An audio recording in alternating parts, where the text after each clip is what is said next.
Lahore daily Pakistan on line وزیر اطلاعات پنجاب عظمی بخاری نے کہا ہے کہ گنڈاپور کو اس کی اپنی ہی حکومت نے چارج شیٹ کر دیا ہے، جبکہ ان کی کارکردگی محض 2 جرگوں اور 4 ایپکس کمیٹی کے اجلاسوں تک محدود ہے۔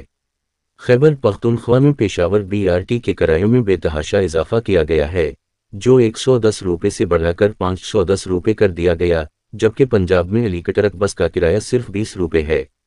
KP میں ٹیکنالوجی کے شعبے میں صرف 173 نوکریاں پیدا کی گئیں، جبکہ پنجاب کے ستھرا پنجاب پروگرام میں 1 لاکھ سے زائد لوگ روزگار حاصل کر رہے ہیں۔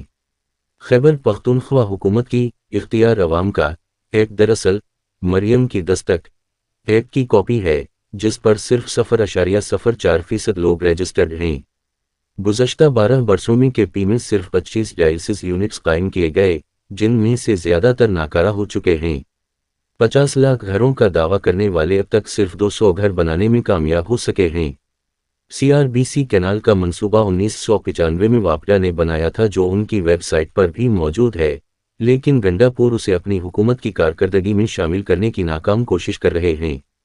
خیبر پختونخوا حکومت کا تعلیم کارڈ، جو 2027 میں شروع ہونا ہے، لیکن اسے موجودہ سالانہ کارکردگی میں شامل کر لیا گیا ہے۔ پنسلوں، کمپیوٹرز اور ڈائریوں کی خریداری بھی KP حکومت کی کارکردگی میں شامل ہے۔